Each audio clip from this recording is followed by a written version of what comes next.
जनाब एडीसी बाबू राम जी,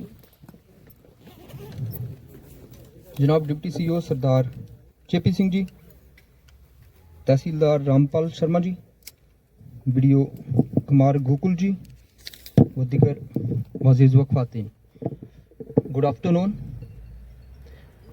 जैसा कि हम सब जानते हैं कि गवर्नमेंट ऑफ इंडिया ने जो पुराने क्रिमिनल लॉज थे, जैसा सर ने बताया भी, आईपीसी, सीआरपीसी और इंडियन एविडेंस एक्ट, उनको अब चेंज करके जो 3 नए लॉज आए हैं जिनके नाम है बीएनएस, शॉर्ट में बोलते हैं हम उन्हें, भारतीय न्याय संहिता बीएनएसएस, भारतीय नागरिक सुरक्षा संहिता और बीएसए, भारतीय साक्ष्य अधिनियम।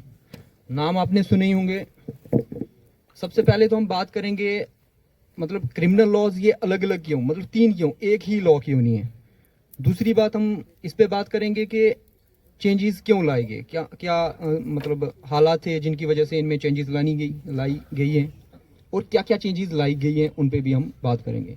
सबसे पहले जो 3 अलग अलग क्रिमिनल लॉज हैं, जो आईपीसी अब बीएनएस है, उसका मकसद ये होता है कि जैसे क्या क्या जो चीज़ें हैं ऑफेंसेस हैं, मतलब कौन सा हम ऐसा एक्ट करेंगे या ओमिशन।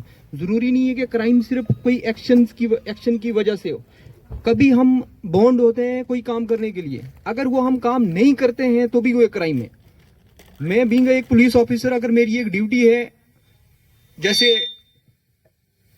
अगर कोई ट्रैफिक ड्यूटी पे हूं तो मेरा वहां पे रेस्पॉन्सिबिलिटी है कि कोई क्रिमिनल अगर वहां से गो थ्रू कर रहा है तो उसको अरेस्ट करना। अगर मैं उसको अरेस्ट नहीं करता हूं तो भी वो एक क्राइम है। दूसरा हो गया कि हम जैसे नॉर्मली किसी ने किसी का मर्डर कर दिया तो वो भी एक क्राइम है। तो एक्शन और ओमिशन, तो दोनों ये क्राइम है। अब ये सारे के सारे बताए गए हैं बीएनएस में, जो पहले आईपीसी हुआ करता था, भारतीय न्याय संहिता। तो ये जो बीएनएस है ये सिर्फ डील करता है कि ऑफेंसेस क्या क्या हैं और उनकी पनिशमेंट क्या होगी। तो ये रहा बीएनएस का पार्ट। जो दूसरा है भारतीय नागरिक सुरक्षा संहिता, जो पहले सीआरपीसी हुआ करता था, उसका मकसद होता है कि जो ऑफेंसेस हैं उनका मतलब जैसे उनकी इन्वेस्टिगेशन कैसे की जाएगी, उनमें अगर कोई जैसे किसी को अरेस्ट करना है तो उसका अरेस्ट का प्रोसीजर क्या होगा, उसका जैसे कोर्ट में ट्रायल चलेगा तो उसका क्या प्रोसीजर होगा। जैसे अगर किसी इंसान को अरेस्ट कर दिया तो उसको अगर बेल मिल सकती है, जैसे बेलेबल ऑफेंस में उसको अगर बेल मिल सकती है तो उसको बेल कैसे मिलेगी। तो ये जो दूसरा जो है बीएनएसएस, भारतीय नागरिक सुरक्षा संहिता, जो पहले सीआरपीसी हुआ करता था, तो ये इस चीज के बारे में डील करता है। जो तीसरा है इंडियन एविडेंस एक्ट, जिसका नाम अब बदल के भारतीय साक्ष्य अधिनियम कर दिया गया है।